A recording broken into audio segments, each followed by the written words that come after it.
You are listening to the Scars and Guitars podcast. My name is Andrew Mackay-Smith, and I hope wherever you are in the world and whatever you're doing very well. The guest that you're about to hear from, his name is James Monteith, and he's the guitarist in a band called Tesseract. He's with me, or he joins me, or I talk to him, however way you want to put it. We have a discussion about the band's new album called Sonder. Let's get to it. Here we go. But mate, it's good to talk to you regardless. What's been happening in the last week or so for you? Just lots of promo, getting ready for the album release. Lots of keeping busy with work as well. As my day job is I'm a music publicist in the UK, so along with my own album, I'm promoting loads of other albums out over that period. So it's all go at the moment. It's pretty crazy. Look, I did see that on your Skype profile, actually, because I can't navigate Skype bloody properly as soon as a call comes through. But I did see that you had a PR business associated with your name on the Skype profile. So tell us a bit about that to begin with. Okay, cool. Well, we're called Hold Tight PR, and we've been a company now since 2010. And the company was actually born out of the PR wing of a record label called Basic Records. We've actually signed a band called Circles from Australia once upon a time. Don't know if you know those guys. Oh, I've heard of them, yeah. Anyway, we basically started working with other labels, and basically it became its own company. And at the moment, our clients include E1, Fat Records, Fearless Records, Hassle Records, Holy Raw, Long Branch, Unified, and a whole bunch of others. And I guess we were born out of the whole kind of progressive metal world, but now we do sort of rock music across all genres. And yeah, it's a nice way. It's a nice thing to do to balance with playing in a band. So. It's interesting we talk about this early on because I read a article from Misha in the band Periphery, who talked about how hard it was to make a living from just being in a band, and he has to diversify and find other things. Now, I only read the headline, I didn't read the article, so I can't give you the detail. But I had a really good chat to one of the lads in Tim Charles, I think it was, don't quote me on it, I think that's the lad's name, in Nia Bliviscaris. And those guys were very successful in terms of their Patreon campaign and the like, but he was very clear with me that trying to play anything remotely associated with heavy metal in this day and age, if you're trying to make money out of it, don't bother. And I've got to agree. I mean, I'm a musician myself. I'm 39 years of age, and God knows I've tried to make money out of it. And, you know, it just seems to be, it's not about talent. We know that. It just seems to be if it happens, it happens. And if it doesn't happen, well, it doesn't happen and go about your merry way. But so you've diversified very early on, and you've got a PR business, and you've also got the band. So at least you've got a few irons in the fire to give you an opportunity to make a living from being in the music business. Absolutely. I mean, and everybody in the band's done that. Like Ackle runs, he mixes and records. Well, doesn't do so much recording, but he does lots of mixing and mastering of for bands. Amos does some of that, and he also does artwork. Jay, our drummer, runs a rehearsal studio, and Dan's a vocal coach. Dan actually used to also be in a wedding cover band called That's Go what Reload. So I play in cover bands. I've done that a few times. Yeah. Nice. Yeah, Dan used to do that for years. He could literally sing every '80s classic that you would want to hear. I used to try and get us to jam "You Gave Love a Bad Name" by Bon Jovi in rehearsal, but none of the other guys would be up for it. Mate, they should have been game for it. I've been wanting to see a band like yourself or Periphery or Nia Bliviscaris, just because I've been talking about the three bands, do something like that, because it'd just be so left field. But I think it'd be very interesting, and you never know, mate. It could be one of those things that ends up selling very well. It could do, but then I don't know. I think part of the problem is like most of my band hate Bon Jovi and hate that kind of music. I'm the only champion in the band for terrible classic rock. Good on you. Do you like White Lion at all? White Lion. I've never really listened to them, to be honest. I probably should do. Well, you're an excellent guitarist, so I think you'd like Vito Brada's guitar playing. He's a bit like Van Halen taken to its logical conclusion. Oh, really? Okay, cool. Yeah, I'll put that on my listen list for this afternoon. But mate, we are talking about you and your new album, because that's the reason for the opportunity to have a chat to you. So it is called Sonder, and look, I had a listen via Horlicks this afternoon as I was picking the kids up from school. Now, just to paint the picture, I drive through cane fields and country roads, so there isn't a lot of urban distractions. Now, I'm not that familiar enough with the band that I could name check every reference, but what I heard was elements of the Mars Volta, Meshuggah, and A Perfect Circle. But mate, in your own words, how would you describe the album? That's an interesting mix. I definitely agree with Meshuggah, and I guess the Mars Volta was one is not something I've really considered, but I definitely get that. Mainly from And the vocal take on perspective on things. That's what I heard there. Bit of Cedric Bixler in the yeah, vocal range, yeah. and I definitely hear Perfect Circle, Tool. Those are bands, basically them and Meshuggah. Well, all three of those bands, to a degree, are bands we've all grown up on, so that actually makes complete sense. Cool. But yeah, I don't know. I guess sometimes I feel like we sit somewhere between, like, if Meshuggah and Pink Floyd were to combine sounds, I suppose, because there's lots of sparseness and atmospherics and lots of the lead guitar work. Aren't sort of like shred solos as such. Yeah. They're generally kind of melodies. I mean, not that I'd compare the quality of our guitar playing to Pink Floyd, but it's definitely an influence that I think is quite apparent. Well, you've touched on something I was going to ask you about, but you are an excellent guitarist, mate. I've got to hand it to you. I mean, I've had a good look at the YouTube video of the band's performance at Live at Sphere Studios. I don't know whether you've seen that. It was released or posted at least in 2014. So, mate, what got you into performing and what got you into picking up the guitar as well? I don't know. Well, I guess from a young age, I was playing music. I played the piano from the age 8. But then when I was 14, I went round to my friend's house, and I didn't do amazingly well at piano. I got to sort of grade 5-ish, and then I went round to my mate's house, and he had an electric guitar, and he played some chords, and I was like, that's way cooler than what I'm doing. I want to have a go at that. And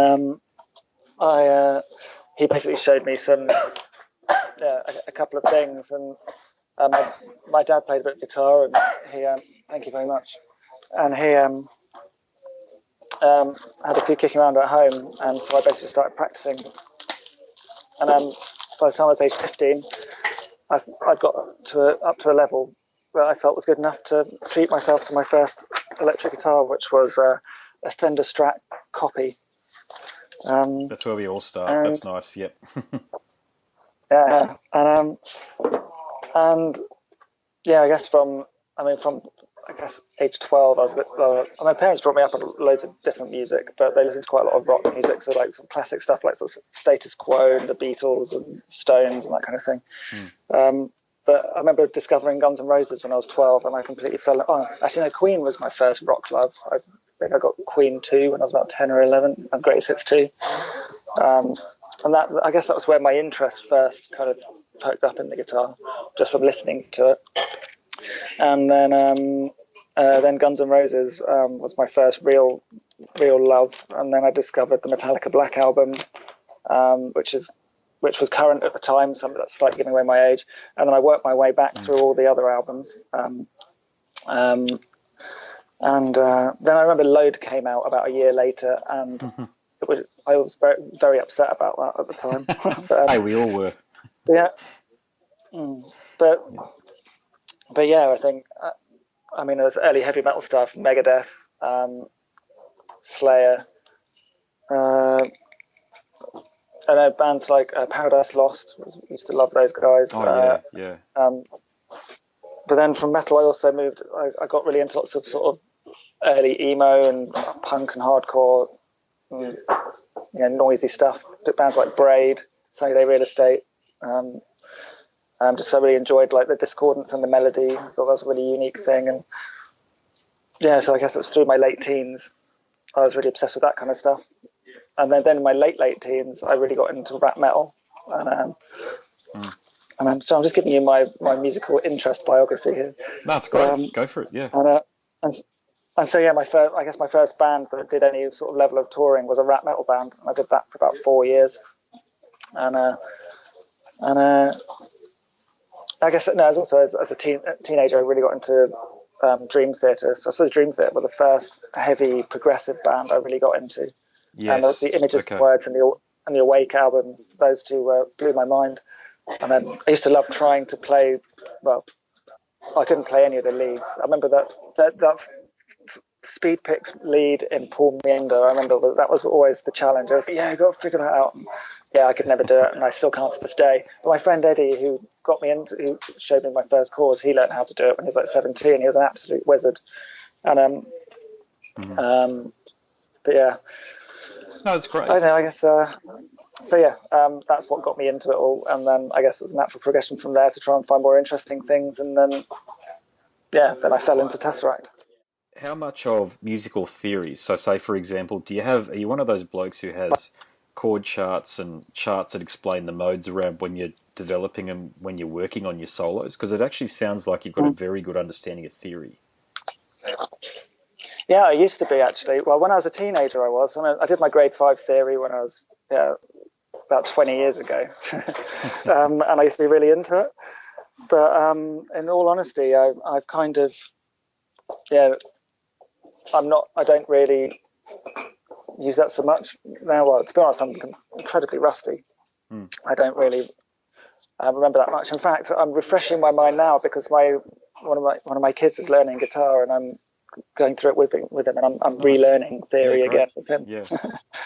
But yeah, so I guess in recent times, no, theory's not really played any massive part at all. But I guess it probably will have subconsciously because just Mm. through once having it, understanding it, and then also through my experience of playing and putting things together, you kind of have a subconscious knowledge of what works and what doesn't. Different intervals and how they work and that kind of thing. Mm. So that's a very sort of Yeah, great. And what about? confusing answer for you. No, it's great response, mate. But tell us about your live setup as well. What do you use in terms of effects, and what sort of guitars are you using in 2018?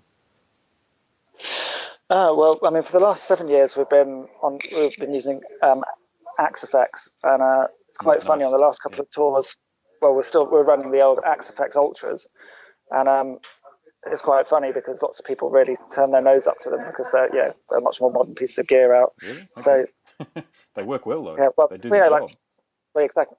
Well, I mean, the Axe effects 2 has been around for like 5 years, and then I guess there's the Axe effects 3 now, I think. So yeah, we were running a vintage tech, if you like. Anyway, it worked really, really well. But on this record, Acker was really keen to find some new tones and freshen things up a bit, and he started playing with a Kemper, and Oh yeah, good and amps, so the nice album was amps. pretty much all. Yeah, amazing. And so the album was pretty much all done with the Kemper, and yeah, we've got some Kempers for live now, and I've never really used one before, so I'm getting to know it at the moment. But but yeah, so our live rig is basically for guitars, Kempers, I guess some stomp box tuners, um, and then that's pretty much it. We don't have amps or cabinets on stage, but everything is automated from the Cubase sessions. We run tracks on Cubase, which also has our backing track Okay, yep. and click track and that sort of thing.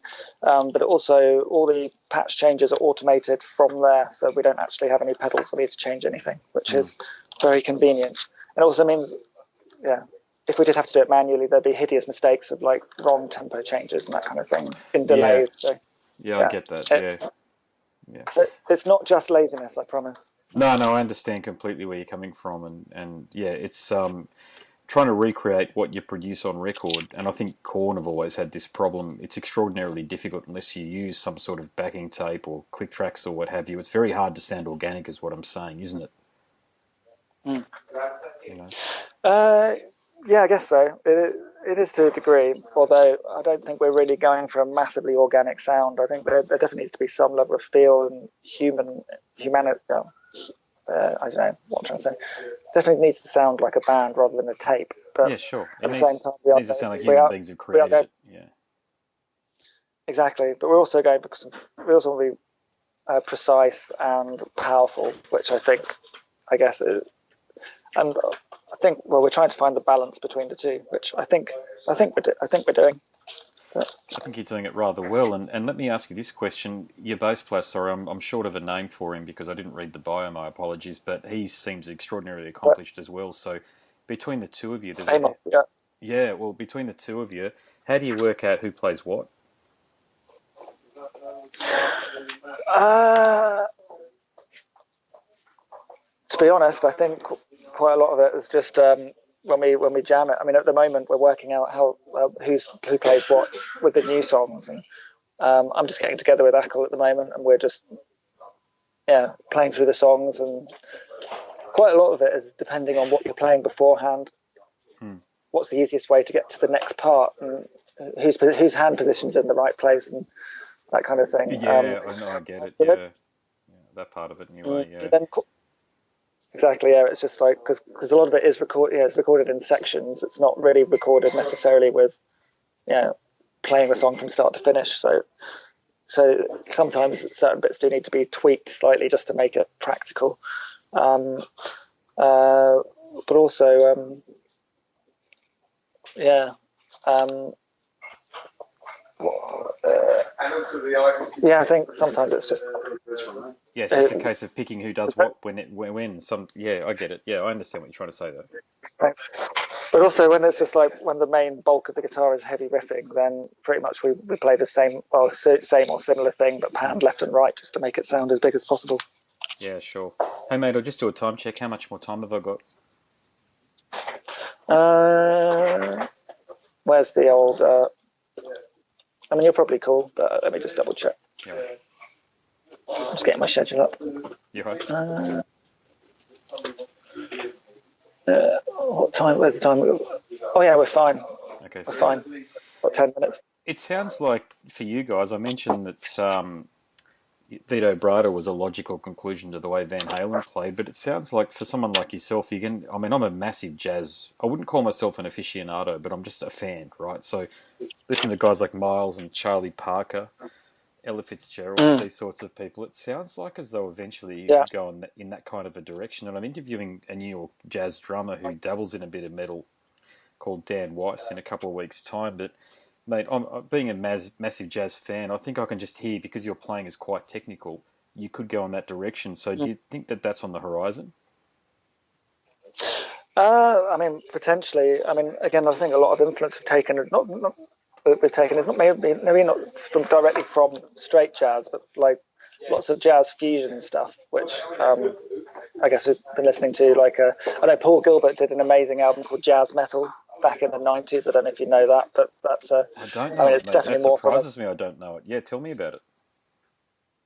yeah. Well, again, it's definitely like a heavy metal take on jazz, and I guess it's more to do with the note choices and the melodies, whereas the actual playing is still very aggressive and metal. So yeah, definitely Google that and check it out. That's kind of cool. But also stuff like I don't know. Again, Frederick Thorndale's Special Defects, which is Frederick from the Sugar Side Project, Okay. which Yeah. is basically like a fusion, and it's very jazz in terms of like the rhythms and the I guess the rhythmic approach is incredibly jazz, but the guitar is very metal as well. So I think we've listened to a lot of stuff that's very influenced by jazz. So I think that's probably something which has Okay. inspired what we're doing now. And so Yeah. I can definitely see us experimenting more in that world as we become better players, maybe. Well, I mean, take nothing away from yourself. You're extraordinarily accomplished. You know, I mean, it's Yeah, I've thank interviewed you. well over 200 artists at this point in time, and you'd be up there in terms of one of the best guitarists that I've spoken to, and that's only off listening to quite a lot of YouTube tracks. But I've got into the new album via Sonder. What I could get the amount of time that I've had it, the 24 hours or so that I've had it, mate. Your guitar playing certainly stands out as one of the key features, if you like, of the band's sound. And I'm not just blowing smoke up your ass, but that's what I hear. Wow, crazy. Thank you. Well, I'm really glad you like it. Yeah. Cheers. Yeah, mate, I'll make this my last question, and it's a question about Australia. So, have you had a lot of Mm. feedback and interaction from fans in Australia over the years? Yeah, we've been to Australia a few times. We last time we was there we did a headliner with a brilliant Australian band whose name's just escaped me now. What are they called? Prog metal band from Australia. Oh bollocks! It'll come to me in a minute. Oh, it's on I'll the tip of my Google it tongue. now. Anyway, yeah, it was in 2015, I think. So yeah, it was a little while ago now. Let's see what I come up with. Where is it? Yeah, we did a headline run, which was really, really good fun, and loads of people came out. And prior to that, we did Soundwave Festival, which was Caligula's incredible horse. fun. Sorry, yeah, Caligula's horse was the band you toured with. Yeah, That's that Caligula's horse. Yeah, they're amazing. yeah, great they're band. really, really Yeah, good. and Soundwave. You played on Soundwave. Great. Mm. How Sorry? was the experience on Soundwave playing in those massive open fields and dust bowls, particularly the one here in Brisbane? How was that? Yeah, it was.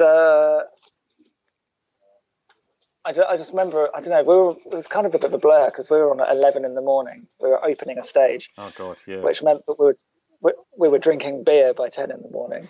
Which, to be fair, because the time difference between Australia and the UK is so different, it didn't actually feel too bad. Yeah, with the jet lag, factoring in the jet lag and everything else, it probably felt like you were drinking at 10 p.m. Exactly. Yeah. I just remember there were really great crowds. We were playing just after a band called Hacktivist, who are friends of ours in the UK as well. So it was really nice hanging out with them and basically playing at the same time with them. And then, the weather was great. The people were friendly. The beer was flowing. It was kind of everything that you dream of when you think of Australia. Well, glad we could be so accommodating, mate. And look, on that note, I will ask you the final. I said that was my final question, but this is my final question. When do you think you'll be back down here again? At the end of the year, we haven't completely firmed it up, but we've got plans to. Looks like it'll be down to come. All right. Well, I'll definitely be in the crowd then. Amazing. Cool. Mate, thank you so much. Yeah. You are listening to the Scars and Guitars podcast. My name is Andrew Mackay-Smith, and that was my discussion with James Monteith, the guitarist in the band Tesseract. Thank you so much for listening.